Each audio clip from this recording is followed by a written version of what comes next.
ಶ್ರೀ ಗುರುಭ್ಯೋ ನಮಃ.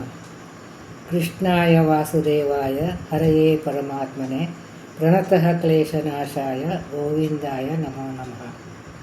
ಹರೇ ಶ್ರೀನಿವಾಸ. ಶ್ರೀ ಗುರು ರಾಘವೇಂದ್ರಾಯ ನಮಃ. ಶ್ರೀ ಸತ್ಯಾತ್ಮತೀರ್ಥ ಗುರುಭ್ಯೋ ನಮಃ. ಶ್ರೀ ಜಗನ್ನಾಥದಾಸ ಗುರುಭ್ಯೋ ನಮಃ. ಎಲ್ಲರಿಗೂ ನಮಸ್ಕಾರ. ನಾವು ಧ್ಯಾನ ಪ್ರಕ್ರಿಯಾ ಸಂಧಿ, ನನ್ನ ಪುಸ್ತಕದಲ್ಲಿ 11ನೇ ಸಂಧಿ ಇದೆ. ಧ್ಯಾನ ಪ್ರಕ್ರಿಯಾ ಸಂಧಿಯ ಸಂಧಿ ಸಾರವನ್ನು ನೋಡ್ತಾ ಇದ್ದೀವಿ. ಇದರ ಅರ್ಥವನ್ನು ಸಂಕ್ಷಿಪ್ತವಾಗಿ ನೋಡ್ತಾ ಇದ್ದೀವಿ. ವಿಷಯ ಯಾವುದೂ ಬಿಟ್ಟಿಲ್ಲ, ಎಲ್ಲ ವಿಷಯ ಹೇಳ್ತೀನಿ. ಅಂದರೆ ವಿವರಣೆ ಸ್ವಲ್ಪ ಕಡಿಮೆ ಇರ್ಬೋದು, ಆದರೆ ವಿಷಯ ಮತ್ತು ಯಾವುದೂ ಬಿಟ್ಟಿಲ್ಲ. ನಾವು ಪಾರಾಯಣ ಮಾಡುವಾಗ ಅನುಸಂಧಾನ ಎಷ್ಟು ಬರಬೇಕೋ ಅದನ್ನು ಹೇಳ್ತಾ ಇದ್ದೇನೆ. ಹರೇ ಶ್ರೀನಿವಾಸ. ಮೊದಲನೇ ನುಡಿ, ಪಾದುಕೆಯ ಕಂಟಕ ಸಿಕ್ಕದ ಮೊದಲಾದವು ಅನುದಿನ ಬಾಧಿಸುವ ಏಕಾದಶ ಇಂದ್ರಿಯಗಳಲ್ಲಿ ಬಿಡದೆ ಋಷಿಕಪನ ಮೂರ್ತಿ. ನಾನು ಪೂರ್ತಿ ನುಡಿ ಬರುವುದಿಲ್ಲ, ಟು ಸೇವ್ ಟೈಮ್. ನೀವು ಪುಸ್ತಕ ಮುಂದೆ ಇಟ್ಕೊಂಡು ಅಧ್ಯಯನ ಮಾಡಬೇಕು. ಪಾದುಕೆಯ ಕಂಟಕ ಸಿಕ್ಕದ ಮೊದಲಾದವು ಅನುದಿನದಿ ಬಾಧಿಸವು ಅಂತ ಹೇಳ್ತಾರೆ. ಅದೇ ನಾವು ಕಾಲಲ್ಲಿ ಪಾದುಕೆ ಹಾಕ್ಕೊಂಡ್ರೆ, ಈ ಹಳೆಯ ಕಾಲದ್ದು ಇದು ಅವಾಗ ಚಪ್ಪಲ್ ಅಂತ ಇರ್ತಿರ್ಲಿಲ್ಲ. ಇವಾಗ ನಾವು ಚಪ್ಪಲಿ ಅಂತ ಅಂತೀವಿ, ಆವಾಗ ಪಾದುಕೆ ಅಂತಂದಿದ್ದು ಕಾಲಲ್ಲಿ ಹಾಕೊಳ್ಳೋದಂಥದ್ದು ವಸ್ತು. ಅಂದರೆ ನಮಗೆ ಯಾವುದು ಮುಳ್ಳು ಕಲ್ಲು ಚುಚ್ಚದೇ ಇರುವ ಹಾಗೆ ರಕ್ಷಣೆ ಮಾಡೋಕ್ಕೋಸ್ಕರ ಅದನ್ನು ಹಾಕ್ಕೋತಿದ್ರು ಅವಾಗ. ಅದಕ್ಕೆ ಪಾದುಕೆ ಅಂತ. ಸೊ ಪಾದುಕೆ ಕಂಟಕ ಸಿಕ್ಕದ ಮೊದಲಾದ ಅನುದಿನ ಬಾಧಿಸವು. ಅಂದರೆ ಪಾದುಕೆಯನ್ನು ಹಾಕ್ಕೊಂಡ್ರೆ ಕಳ್ಳು ಮುಳ್ಳು ಹಳ್ಳು ಇದೆಲ್ಲ ಚುಚ್ಚುವುದಿಲ್ಲ. ಹೇಗೆ ರಕ್ಷಣೆ ಆಗ್ತದವೋ ಅದೇ ರೀತಿಯಾಗಿ ಏಕಾದಶ ಇಂದ್ರಿಯಗಳಲ್ಲಿ ಬಿಡದೆ ಋಷಿಕಪನ ಮೂರ್ತಿ. ಅದೇ ನಮ್ಮೆಲ್ಲ ಕಾರ್ಯಗಳು ಮಾಡೋದಂಥದ್ದು ನಾವು ಜ್ಞಾನೇಂದ್ರಿಯ ಕರ್ಮೇಂದ್ರಿಯ ದ್ವಾರ ಕಾರ್ಯಗಳನ್ನು ಮಾಡ್ತಾ ಇರ್ತೀವಿ. ಸೊ ಆ 11 ಇಂದ್ರಿಯಗಳಲ್ಲಿ ಜ್ಞಾನೇಂದ್ರಿಯ ಕರ್ಮೇಂದ್ರಿಯ ಮತ್ತು ಮನಸ್ಸು. ಸೊ ಈ ಏಕಾದಶಿ ಇಂದ್ರಿಯಗಳು ಇದೆಯೋ ಆ ಇಂದ್ರಿಯಗಳಂತರ್ಯಾಮಿಯಾಗಿ ದೇವತೆಗಳಿದ್ದಾರೆ, ನಿಯಮನ ಮಾಡಲಿಕ್ಕೆ ದೇವತೆಗಳಿದ್ದಾರೆ. ಅವರಂತರ್ಯಾಮಿಯಾಗಿ ವಾಯುದೇವರು, ಅವರಂತರ್ಯಾಮಿಯಾಗಿ ಇಂದ್ರಿಯ ನಿಯಾಮಕವಾದಂಥ ಭಗವಂತ, ಅವನಿಗೆ ಋಷಿಕೇಶ ಅಂತ ಹೆಸರು.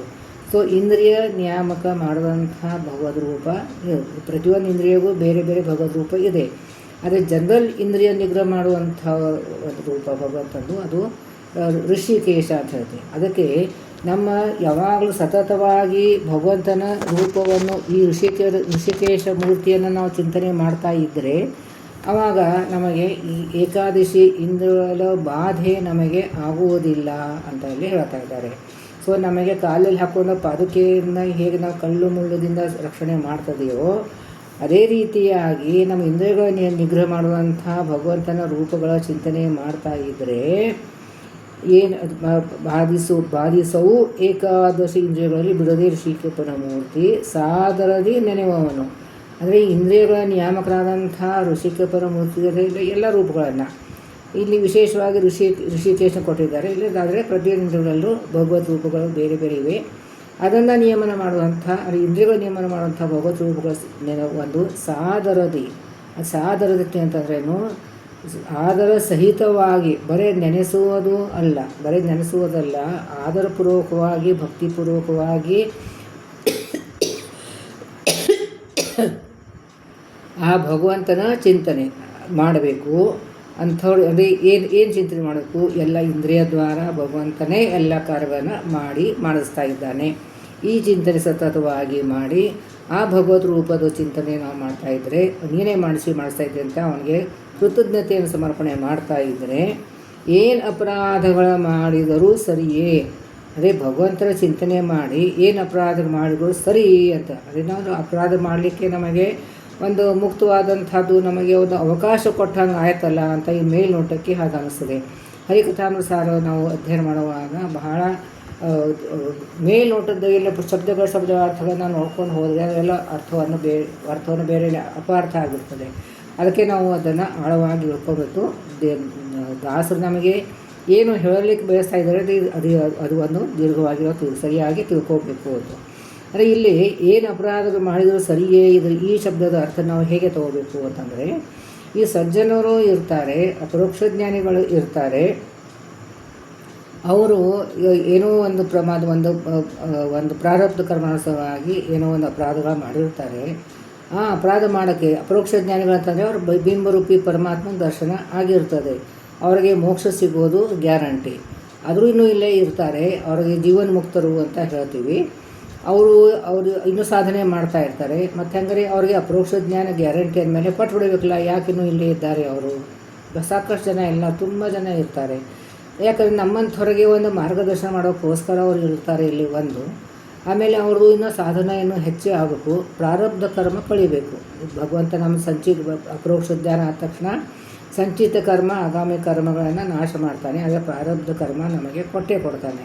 ಅದರಲ್ಲಿ 2 ಕಾರಣ ಇರ್ತದೆ. ಒಂದು, ಪ್ರಾರಬ್ಧ ಕರ್ಮ ನಮ್ಮದು ಭೋಗಿಸ್ಬೇಕು. ಅದು ಭೋಗಿಸುವಾಗ, ಅದನ್ನು ಭೋಗ ಮಾಡುವಾಗ ನಮ್ಮದು ಪುಣ್ಯಕರ್ಮ ಅಭಿವೃದ್ಧಿ ಆಗ್ತದೆ, ಪಾಪ ಕರ್ಮಗಳನ್ನು ಕಡಿಮೆ ಆಗ್ತಾ ಹೋಗ್ತದೆ.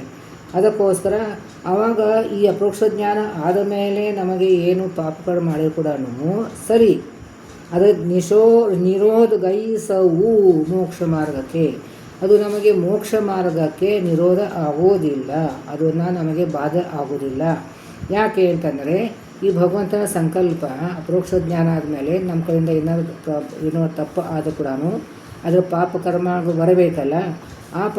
ಅದು ಅಷ್ಟು ನಮಗೆ ಜ್ಞಾನ ಬಂದಿರ್ತಾರೆ. ಆವಾಗಲೇ ಅದು ಪಶ್ಚಾತ್ತಾಪವಾಗಿ ಅದನ್ನು ಪರಿಹಾರ ಮಾಡೋಕ್ಕಾಗಿ ನಮಗೇನೋ ಒಂದು ಪರಿಹಾರ ಮಾಡ್ಕೊಳ್ಳೋಕೆ ಒಂದೇನೋ ಸಾಧನೆ ಮಾಡ್ತೀವಿ, ಭಗವತ್ ಚಿಂತನೆ ಮಾಡ್ತೀವಿ. ಅದೇ ಮೋಕ್ಷ ಮಾರ್ಗಕ್ಕೆ ಅದು ಅಡ್ಡಿ ಆಗೋದಿಲ್ಲ. ಮೋಕ್ಷ ಸಿಗೋದು ಗ್ಯಾರಂಟಿ ಇರ್ತದೆ, ಸಿಗ್ತದೆ. ಸೊ ಇದರಲ್ಲಿ ಇದು ಅಪರೋಕ್ಷ ಜ್ಞಾನ ಆದ ಮೇಲೆ ಇದು ತುಂಬ ಸಲ ಹೇಳ್ತಾ ಇರ್ತೀನಿ, ನಾನು ಪದೇ ಭಾಳ ಸಲ ಹೇಳ್ತೀನಿ. ಇದು ಮುಖ್ಯವಾದಂಥದ್ದು ತತ್ವ, ಅದಕ್ಕೆ ನಾನು ಪದೇ ರಿಪೀಟ್ ಮಾಡ್ತಾ ಇರ್ತೀನಿ.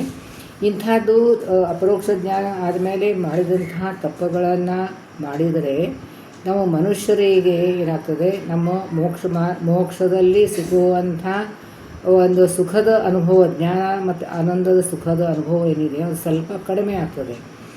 ಆದರೆ ಇದು ಪಾಪ ಕರ್ಮಗಳನ್ನು ಮಾಡಿದರೆ ಅದೇ ಮೋಕ್ಷ ಸಿಗೋದು ಗ್ಯಾರಂಟಿ. ಪುಣ್ಯಕರ್ಮಗಳು ಮಾಡಿದರೆ ಅದರಲ್ಲಿ ಅಭಿವೃದ್ಧಿ ಆಗ್ತದೆ. ಇನ್ನು ದೇವತೆಗಳಿಗೆ ಇರ್ತದೆ, ಅವ್ರದ್ದು ಒಂದು ಕ್ಲುಪ್ತವಾದಂಥದ್ದು ಏನು ಒಂದು ಸುಖದ ಅನುಭವ, ಜ್ಞಾನದ ಅನುಭವ ಇರ್ತದೆ, ಅದರಲ್ಲಿ ಏನು ಕಡಿಮೆ ಆಗೋದಿಲ್ಲ. ಅವರು ಆಲ್ರೆಡಿ ಅವ್ರ ಕ್ಲುಪ್ತಕ್ಕಿಂತ ಜಾಸ್ತಿ ಪುಣ್ಯ ಗಳಿಸಿರ್ತಾರೆ.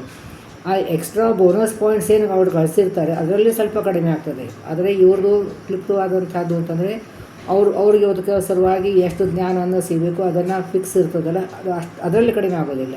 ಅದು ಮನುಷ್ಯರಿಗೆ ಅದರಲ್ಲಿ ಕಡಿಮೆ ಆಗ್ತದೆ. ಯಾಕಂದ್ರೆ ನಮ್ಮ ಯೋಗ್ಯತೆ ಕಡಿಮೆ ಇರ್ತದೆ, ಪುಣ್ಯದ ಗಂಟು ಭಾಳ ಕಡಿಮೆ ಇರ್ತದೆ. ಅದಕ್ಕೆ ಇಲ್ಲಿ ಹೇಳಿದ್ರೆ ಏನು ಅಪರಾಧಗಳು ಮಾಡಿರುತ್ತದೇನು, ಇದು ಅಪರೋಕ್ಷ ಜ್ಞಾನಿಗಳಾದವರಿಗೆ ಅವ್ರು ಮಾಡಿದಂಥ ಅಪರಾಧಗಳು ಭಾಳ ದೊಡ್ಡದಂಥ ಇರೋದು, ಚಿಕ್ಕದಾಗಿರ್ತದೆ. ಅದು ತಿಳಿಲಾರದೆ ಮಾಡಿದಂಥ ಅಪರಾಧಗಳಿರ್ತದೆ. ಅದೇ ಒಬ್ಬರ ಬಗ್ಗೆ ನಿಂದನೆ ಮಾಡಿರ್ತಾರೆ, ದೊಡ್ಡವ್ರ ಬಗ್ಗೆ ನಿಂದನೆ ಮಾಡ್ತಾರೆ, ಅದು ಅವ್ರ ಬಗ್ಗೆ ವಿಶೇಷ ಜ್ಞಾನ ಇರೋದಿಲ್ಲ, ಅಂಥದ್ದು ನಿಂದೆ ಮಾಡ್ತಾರೆ. ಇಂಥದ್ದು ತಪ್ಪುಗಳನ್ನು ಇನ್ನೊಬ್ಬರು ನಿಂದೆ ಮಾಡೋದಂಥದ್ದು ಭಾಳ ದೊಡ್ಡ ತಪ್ಪು. ಆದರೆ ಅಪರೋಕ್ಷ ಜ್ಞಾನಿಗಳನ್ನು ಮಾಡಿರೋ ತಿಳಿಲಾರ ಮಾಡಿರ್ತಾರೆ, ಆಮೇಲೆ ಅವರು ಪಶ್ಚಾತ್ತಾಪ ಮಾಡ್ಕೋತಾರೆ, ಪ್ರಾಯಶ್ಚಿತ್ ಮಾಡ್ಕೋತಾರೆ, ಅವಾಗ ಅದರ ಪರಿಹಾರ ಆಗ್ತದೆ. ಹೀಗೆ ಅದು ಮೋಕ್ಷ ಮಾರ್ಗಕ್ಕೆ ಇದು ದುರಿತ ರಾಶಿಗಳು, ಅದನ್ನು ನಮಗೆ ದುರಿತ ರಾಶಿಗಳ ಥರ ಇದು ಪಾಪ ಕರ್ಮದ ಗಂಟವನ್ನು ನಮಗೆ ಮೋಕ್ಷ ಮಾರ್ಗಕ್ಕೆ ಅಡ್ಡಿಯಾಗೋದಿಲ್ಲ, ಮೋಕ್ಷ ಸಿಗ್ತದೆ. ಆದರೆ ಅದರ ಫಲವನ್ನು ಸಿಗಲೇಬೇಕು. ನಾವು ಪಾಪ ಕರ್ಮಗಳ ಅನುಭವನ ಆಗ್ತದೆ, ಆದರೆ ನಮಗೆ ಮೋಕ್ಷ ಸಿಗೋದು ಕ್ಯಾನ್ಸಲ್ ಆಗೋದಿಲ್ಲ. ಇದು ಹೇಳ್ತಾ ಇದ್ದಾರೆ, ನಮ್ಮ ಮೋಕ್ಷ ಸಿಗೋದು ಕ್ಯಾನ್ಸಲ್ ಆಗೋದಿಲ್ಲ, ಅದರಲ್ಲಿ ನಮ್ಮ ಸುಖದ ಅನುಭವದಲ್ಲೂ ಸ್ವಲ್ಪ ಕಡಿಮೆ ಆಗ್ತದೆ. ದೇವತೆಗಳಿಗೆ ಕಡಿಮೆ ಆಗೋದಿಲ್ಲ, ಅವ್ರು ಆಲ್ರೆಡಿ ಅವ್ರಿಗೆ ಬೋನಸ್ ಪಾಯಿಂಟ್ಸ್, ಎಕ್ಸ್ಟ್ರಾ ಪಾಯಿಂಟ್ಸ್ ಗಳಿಸಿರ್ತಾರೋ ಅದರಲ್ಲಿ ಕಡಿಮೆ ಆಗ್ತದೆ. ಆದರೆ ಅವ್ರಿಗೆ ಫಿಕ್ಸ್ ಅಂತ ಇಷ್ಟು ಇರ್ತದಲ್ಲ, ಅದರ ಆ ಅಮೌಂಟ್ದಲ್ಲಿ ಆ ಕ್ವಾಂಟಿಟಿಯಲ್ಲಿ ಅವರಿಗೆ ಕಡಿಮೆ ಆಗೋದಿಲ್ಲ. ಅದಕ್ಕೆ ನಾವು ಏನು ಅಪರಾಧ ಮಾಡಿದೋ, ಈ ಶಬ್ದದ ಅರ್ಥ ಬಹಳ ಮಹತ್ವದಂಥ ಇದೆ, ಅದು ಸರಿಯಾಗಿ ತಿಳ್ಕೋಬೇಕು. ಇಲ್ಲೇ ನಾವು ಜಗನ್ನಾಥದಾಸರು ಹೇಳಿಬಿಟ್ಟಿದ್ದಾರೆ, ನಾವು ಏನು ಅಪರಾಧ ಮಾಡಿದ್ರೂ ಪರವಾಗಿಲ್ಲ, ಏನೋ ಒಂದು ಹೋಟೆಲ್ಲ ತಿಂದರೂ ಪರವಾಗಿಲ್ಲ, ಉಳ್ಳಾಗಡ್ಡೆ ತಿಂದರೂ ಅಡ್ಡಿಲ್ಲ, ಇನ್ನೊಬ್ಬರು ನಿಂದನೆ ಮಾಡಿದರೂ ಪರವಾಗಿಲ್ಲ. ಈ ರೀತಿಯಾಗಿ ನಾವು ಅರ್ಥ ಮಾಡ್ಕೋಬಾರ್ದು, ಸರಿಯಾಗಿ ಅರ್ಥ ಮಾಡ್ಕೋಬೇಕು. ಇನ್ನು ಎರಡನೇ ನೋಡಿ, ಹಗಲು ನಂದ ದೀಪದಂದದಿ ನಿಗಮವೇದ್ಯನ ಪೂಜಿಸುತ್ತ ಕೈ ಮುಗಿದು ನಾಲ್ಕರೊಳೊಂದು ಪುರುಷಾರ್ಥವನ್ನು ಬೇಡದಲೇ. ಇಲ್ಲಿ ಹಗಲು ನಂದ ದೀಪದ ಅರ್ಥವನ್ನು ಸರಿಯಾಗಿ ತಿಳ್ಕೋಬೇಕು. ಈಗ ಹಿಂದೆ ಎಲ್ಲ ದೊಡ್ಡ ಪಂಡಿತರು ಎಲ್ಲ ಒಂದು ಪ್ರಸಿದ್ಧ ವ್ಯಕ್ತಿಗಳಿಗೆ ಪಾಲ್ಕಿಯಲ್ಲಿ ಹೋಗ್ತಾಯಿದ್ರು. ಅವಾಗ ಹಗಲು ದಿವಟಿಗೆ ಅಂತ ಇರ್ತಿತ್ತು, ಅಂದರೆ ಮುಂದೆ ದಿವಟಿಗೆ ಹಿಡ್ಕೊಂಡು ಕರ್ಕೊಂಡು ಹೋಗ್ತಿದ್ರು. ಅದೊಂದು ಅವ್ರಿಗೆ ಮರ್ಯಾದೆ. ಆ ಮರ್ಯಾದೆಗೋಸ್ಕರ ಅದು ಹಗಲಿನಲ್ಲಿ ಸೂರ್ಯ ಇರ್ತಾನೆ, ಬೆಳಕಿಂದ ಅವಶ್ಯಕತೆ ಇರೋದಿಲ್ಲ, ಆದರೂ ಅವಾಗ ದಿವಟಿ ಹಚ್ಕೊಂಡು ಹೋಗೋದು ಅವ್ರಿಗೊಂದು ವಿಶೇಷವಾದಂಥದ್ದು ಮರ್ಯಾದೆ ಇರ್ತಿತ್ತು ಅವಾಗ. ಆಮೇಲೆ ಈಗ ದೇವ್ರ ಮುಂದೆ ನಾವು ದೀಪ ಹಚ್ತೀವಿ, ಆ ಈಗ ಹಗಲಿನಲ್ಲಿ ಆಗಲಿ ರಾತ್ರಿ ಆಗಲಿ ನಾವು ಬೆಳಕಿರ್ತದೆ, ಅಂದರೂ ಕೂಡ ನಾವು ಭಗವಂತನ ಮುಂದೆ ದೀಪ ಯಾಕೆ ಹಚ್ತೀವಿ? ಸೂರ್ಯನ ಬೆಳಕಿನ ಮುಂದೆ ಈ ದೀಪದ ಬೆಳಕು ಏನೂ ಇಲ್ಲ, ಅದರ ಬೆಳಕೇನೂ ಇರೋದಿಲ್ಲ. ಅದರಿಂದ ನಮಗೆ ಬೆಳಕು ಸಿಗೋದಂತಹ ಕಾರ್ಯ ಆಗೋದಿಲ್ಲ. ಆದರೂ ಕೂಡ ನಾವು ಯಾಕೆ ಹಚ್ತೀವಿ ಇದನ್ನು ಅಂತಂದರೆ ಇದು ದೀಪ ಆನಂದ ಸಂಕೇತ, ಆನಂದವನ್ನು ಕೊಡ್ತದೆ ನಮಗೆ. ಅಂದರೆ ಇದು ಭಗವಂತನಿಗೆ ಪ್ರಾರ್ಥನೆ. ನಾವು ಈ ಬೆಳಕಿನ ರೂಪದಿಂದ ಇದು ಹೇಗೆ ದೀಪದ ಬೆಳಕು ಕೊಡ್ತಾ ಇರ್ತೀವೋ ಹಾಗೆ ನೀನು ನನಗೆ ಅಜ್ಞಾನವನ್ನು ದೂರ ಮಾಡುವಂತಹ ಬೆಳಕು ನನಗೆ ಕೊಡುವಂಥ ಇದೊಂದು ಪ್ರಾರ್ಥನೆ. ಆಮೇಲೆ ಭಗವಂತ ಈಗ ಹೀಗೆ ಪ್ರಕಾಶಮಾನನಾಗಿದ್ದಾನೆ. ದೀಪದಂತೆ ಸಣ್ಣ ಪ್ರಕಾಶ ಅಲ್ಲ, ದೊಡ್ಡ ಪ್ರಕಾಶನೇ. ಆದರೂ ಭಗವಂತ ಪ್ರಕಾಶಮಾನನಾಗಿದ್ದಾನೆ. ಅಲ್ಲಿ ಲಕ್ಷ್ಮೀ ಸನ್ನಿಧಾನ ಇದೆ, ವಾಯುದೇವ ಸನ್ನಿಧಾನ ಇದೆ, ಶೇಷದೇವ್ರ ಸನ್ನಿಧಾನ ಇದೆ. ಇದೆಲ್ಲ ಚಿಂತನೆ ಮಾಡಿ ದೇವ್ರ ದೀಪ ಹಚ್ಚಿ ನಮಗೆ ರಕ್ಷಣೆ ಮಾಡು, ನಮಗೆ ಅಜ್ಞಾನ ದೂರ ಮಾಡಿ ಜ್ಞಾನವನ್ನು ಕೊಡುವ ತಿಳ್ಕೊಂಡು ಈ ರೀತಿಯಾಗಿ ಪ್ರಾರ್ಥನೆ ಮಾಡೋದು. ಅಂದರೆ ಈ ದೀಪ ಹಚ್ಚೋದ್ರಿಂದ ಅದರ ಬೆಳಕಿನಕ್ಕೋಸ್ಕರ ನಮಗೆ ಪ್ರಯೋಜನ ಇರೋದಿಲ್ಲ. ಅದು ಭಗವಂತನಿಗೆ ಪ್ರಾರ್ಥನೆ. ಅದಕ್ಕೇನು ಮಾಡ್ತಾರೆ ಇಲ್ಲಿ, ನಂದಾದೀಪದಂದದಿ ನಿಗಮ ವೇದ್ಯನ ಪೂಜಿಸುತ್ತ ಕೈ ಮುಳುಗಿದು 4 ಪುರುಷಾರ್ಥವನ್ನು ಬೇಡದಲ್ಲೇ. ಅಂದರೆ ದೇವ್ರ ಮುಂದೆ ದೀಪ ಹಚ್ಚಿದ್ರಿಂದ ಬೆಳಕಿನಕ್ಕೋಸ್ಕರ ಏನು ನಮಗೆ ಪ್ರಯೋಜನ ಇರೋದಿಲ್ಲವೋ ಅದೇ ರೀತಿಯಾಗಿ ಭಗವಂತನ ಸೇವೆ ನಾವು ಯಾವುದೂ ಅಪೇಕ್ಷೆ ಇರಲಾರ್ದೇ ಮಾಡಬೇಕು. ಕೈ ಮುಗದು 4 ಪುರುಷಾರ್ಥವನ್ನು ಬೇಡದಲ್ಲಿ. ಅದು ಧರ್ಮ ಅರ್ಥ ಕಾಮ ಮೋಕ್ಷ ಪುರುಷಾರ್ಥ ಇದೆ, ಅದರಲ್ಲಿ ಒಂದೂ ಬೇಡಲಾರ್ದೆ ಇದು ಭಗವಂತನ ಪ್ರೀತಿಯಾಗಲಿ, ಭಗವಂತನ ಸೇವೆ ಅಂತ ಭಾವನೆಯಿಂದ ನಾವು ಕರ್ಮಗಳನ್ನು ಮಾಡಬೇಕು, ಭಗವಂತನ ಸಮರ್ಪಣೆ ಮಾಡಬೇಕು ಅನ್ನೋದನ್ನಲ್ಲಿ ಹೇಳ್ತಾ ಇದ್ದಾರೆ. ಜಗದುದರ ಕೊಟ್ಟದನು. ಜಗತ್ತನ್ನು ಪ್ರಳಯ ಕಾಲದಲ್ಲಿ ಜಗತ್ತನ್ನೇ ಹೊಟ್ಟೆಯಲ್ಲಿ ನುಂಗಿಬಿಡ್ತಾನೆ, ಇಟ್ಕೊಂಡ್ಬಿಡ್ತಾನೆ ಭಗವಂತ. ಅದಕ್ಕೆ ಈ ಜಗತ್ತೇ ಅವ್ರ ಹೊಟ್ಟೆ ಆಗಿಬಿಡ್ತದೆ ಅಂತ. ಜಗದುದರನ್ನು ಕೊಟ್ಟದನು. ಅವನು ಏನು ಕೊಡ್ತಾನೋ ಭುಂಜಿಸು ತಲೆಯಲ್ಲಿ ಬರೀ ಊಟ ಮಾಡೋದಂತ ಅರ್ಥ ಅಲ್ಲ, ಭೋಗ ಮಾಡೋದಂತ ಅರ್ಥ. ಅಂದರೆ ಭಗವಂತ ನಮ್ಮ ಕರ್ಮಾನುಸಾರವಾಗಿ ಏನೇನು ಕರ್ಮ ಮಾಡಿಸ್ತಾನೋ, ಏನೇನು ಕೊಡ್ತಾನೋ, ಅದು ಭಗವಂತ ಏನು ಕೊಡ್ತಾನೋ ಅದು ಸಂತೋಷವಾಗಿ ಸ್ವೀಕಾರ ಮಾಡಬೇಕು. ಅಂದರೆ ಭಗವಂತ ಏನು ಕೊಟ್ಟಿದ್ದಾಗಲೇ ತೃಪ್ತವಾಗಿರಬೇಕು, ಸಂತೋಷವಾಗಿ ಇರಬೇಕು. ಕಠಿಣ ಕಾಲ ಬಂದಾಗ ನಾವು ಕುಗ್ಗಬಾರ್ದು, ಒಳ್ಳೆಯ ಕಾಲ ಬಂದಾಗ ಹಿಗ್ಗಬಾರದು. ಇದು ಭಗವಂತ ಕೊಟ್ಟದ್ದು. ಅಂದರೆ ಪದೇ ನಮಗೆ ಇದು ಭಗವಂತ ಕೊಟ್ಟದ್ದನ್ನು ಅಂತ ಅನ್ನೋದನ್ನು ನಮಗೆ ಸ್ಮರಣೆ ಸತತವಾಗಿ ಬರಬೇಕು. ಯಾವುದೂ ಅಪೇಕ್ಷೆ ಇಲ್ಲ, ಯಾವುದೂ ಪುರುಷಾರ್ಥದ ಬೇಡಲಾರ್ದೆ, ಅಪೇಕ್ಷೆ ಇರಲಾರ್ದೇ ಭಗವಂತಂದು ಸೇವೆ ಮಾಡಬೇಕು ಅಂತ ಒಂದು ಹೇಳಿದರೆ, ಮುಂದೇನು ಹೇಳ್ತಾ ಇದ್ದಾರೆ, ಭಗವಂತ ಕೊಟ್ಟದ್ದನ್ನು ನಾವು ಸ್ವೀಕಾರ ಮಾಡಬೇಕು. ಯಾಕಂದ್ರೆ ನಮ್ಮ ಕರ್ಮಾನುಸಾರವಾಗಿ, ನಮ್ಮ ಯೋಗ್ಯತಾನುಸಾರವಾಗಿ ನಾವು ಕೊಡ್ತಾ ಇದ್ವಿ. ಫಾರ್ ಎಕ್ಸಾಂಪಲ್, ಈಗ ನಮ್ಮ ಚಿಕ್ಕ ಮಕ್ಕಳಿಗೆ 1 ಇಡ್ಲಿ ಕೊಡ್ತೀವಿ, 2 ಇಡ್ಲಿ ಕೊಡ್ತೀವಿ. ದೊಡ್ಡವರಿಗೆ 10 ಇಡ್ಲಿ ಕೊಡ್ತೀವಿ. ಆ ಮಗುವಿಗೆ ನೀವು 10 ಇಡ್ಲಿ ತಿನ್ನುವ ಥರ ಆಗ್ತದೆ. ಸೊ ಅದು ಆ ಯೋಗ್ಯತೆ, ಆ ಜೀವದ ಯೋಗ್ಯತೆ ಎಷ್ಟಿರ್ತದೋ, ಅದರ ಕರ್ಮ ಎಷ್ಟಿರ್ತದೋ ಅದರ ಪ್ರಕಾರ ನಮ್ಮ ಯೋಗ್ಯತಾನುಸಾರವಾಗಿ ಎಷ್ಟಿರ್ತದೆ ಅಷ್ಟು ಭಗವಂತ ಕೊಡ್ತಾ ಇರ್ತಾನೆ. ಅದನ್ನು ನಾವು ಸ್ವೀಕಾರ ಮಾಡಬೇಕು, ತಕರಾರು ಮಾಡಬಾರ್ದು. ಆಮೇಲೆ ಭುಂಜಿಸು ಅಂದರೆ ಆ ಕರ್ಮವನ್ನು ಸ್ವೀಕಾರ ಮಾಡು. ಅದನ್ನು ಅನುಭವಕ್ಕೆ ತಂದ್ಕೊಂಡ್ಬಿಡು, ಅದನ್ನು ಅನುಭವಿಸ್ಬಿಡು. ಒಳ್ಳೆಯದಿರಲಿ ಕೆಟ್ಟದೇ ಇರಲಿ, ಆ ಕರ್ಮವನ್ನು ನಾವು ಭಗವಂತ ಕೊಟ್ಟದ್ದನ್ನು ನಾವು ಸ್ವೀಕಾರ ಮಾಡಬೇಕು ಅನ್ನೋದನ್ನು ಹೇಳ್ತಾ ಇದ್ದಾರೆ. ಮಡದಿ ಮಕ್ಕಳು, ಹೆಂಡತಿ, ಮಕ್ಕಳು, ಪ್ರಾಣ, ಇದು ಇಂದ್ರಿಯ, ಆತ್ಮ, ಇದೆಲ್ಲ ಕೂಡ ಭಗವತ್ ಕೊಟ್ಟದ್ದನ್ನು ಆದಿಗಳು ಭಗವದ್ ಅಧೀನ ಎಂದು ಅಡಿಗಳಿಗೆ ನೆನೆಯುತ್ತಿರು. ಅದರಲ್ಲಿ ನಮ್ಮದು ಹೆಂಡತಿ, ಮಕ್ಕಳು, ನಮ್ಮದು ಜೀವ, ನಮ್ಮ ಉಸಿರಾಡ್ತೀವಿ, ನಮ್ಮ ಪ್ರಾಣವನ್ನು, ನಮ್ಮ ಆತ್ಮವನ್ನು, ನಮ್ಮೊಳಗಿದ್ದಂಥ ನಮ್ಮ ಜೀವ, ಅದು ಆತ್ಮ, ಇಂದ್ರಿಯ, ಇದೆಲ್ಲಗಳನ್ನು ಭಗವಂತನ ಅಧೀನವಿದೆ. ಎಲ್ಲ ಅವನು ನಿಯಮನ ಮಾಡ್ತಾನೆ. ಅದಕ್ಕೆ ನಾವು ಏನೂ ಅಪೇಕ್ಷೆ ಇರಲಾರ್ದೇ ಭಗವಂತನ ಮಾಡಿಸ್ತಾ ಇದ್ದಾನೆ ಅಂತ ಸತತವಾಗಿ ಚಿಂತನೆ ಬರಬೇಕು. ಎಲ್ಲ ನಮ್ಮ ಇಂದ್ರಿಯಗಳಾಗಲಿ, ನಮ್ಮ ಭಗವಂತ ನಮಗೇನೋ ಐಶ್ವರ್ಯ ಕೊಟ್ಟಿದ್ದಾನೆ ಅದನ್ನು ಕೂಡ ಆಗಲಿ, ಏನು ನಮ್ಮ ಕಡೆ ತೊಗೊಂಡಿದ್ದಾನೆ ಅದನ್ನು ಕೂಡ ಆಗಲಿ, ಎಲ್ಲ ಭಗವಂತನ ಅಧೀನ ಇದೆ. ನನ್ನ ಕೈಯಲ್ಲಿ ಏನೂ ಇಲ್ಲ, ನಾನು ಎಲ್ಲ ಭಗವಂತನ ಅಧೀನ ಇದೆ. ಅವನು ಕೊಟ್ಟದ್ದನ್ನು ಸಂತೋಷವಾಗಿ ಸ್ವೀಕಾರ ಮಾಡಬೇಕು. ಬಂದದ್ದೆಲ್ಲ ಬರಲಿ, ಗೋವಿಂದನ ದಯವಿರಲಿ ಅನ್ನೋದನ್ನು ನಾವು ಆಚರಣೆದಲ್ಲೇ ಬರಬೇಕು.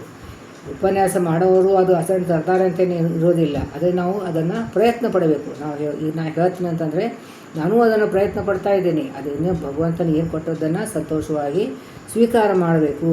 ಭಗವತ್ ಅಧೀನ ಎಂದು ಅಡಿಗಡಿಗೆ ಕೊಟ್ಟಿದ್ದಾರೆ. ಅಡಿಗಳು ಸುಂದರವಾದಂಥ ಶಬ್ದ ಇಟ್ಟಿದ್ದಾರೆ.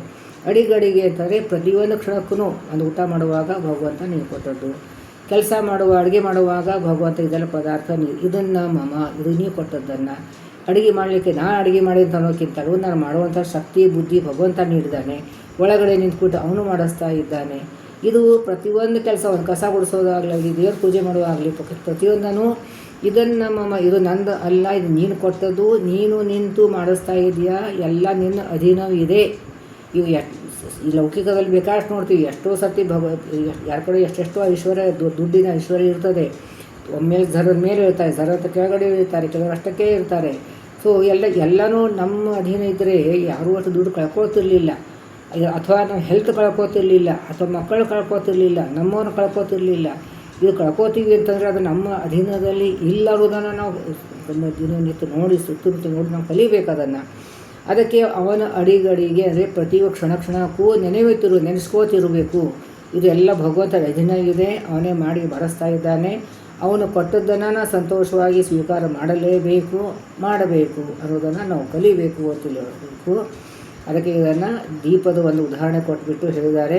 ಯಾವುದೂ ಪುರುಷಾರ್ಥವನ್ನು ಯಾವುದೂ ಬೇಡಬೇಡಿ, ಭಗವಂತ ಕೊಟ್ಟದ್ದನ್ನು ಸರಿಯಾಗಿ ಸ್ವೀಕಾರ ಮಾಡಿ ಅದರ ಪ್ರಕಾರ ಇರಬೇಕು.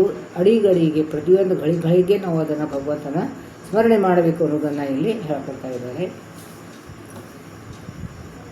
ನಾಹಂ ಕರ್ತ ಹರಿಕರ್ತ ಹರಿಪ್ರೇರಣೆ ಹರಿಪ್ರತ್ಯರ್ಥ ಪತಿ ಅಂತರ್ಗತ ಮಧ್ವಾಂತರ ಶ್ರೀ ಕೃಷ್ಣ.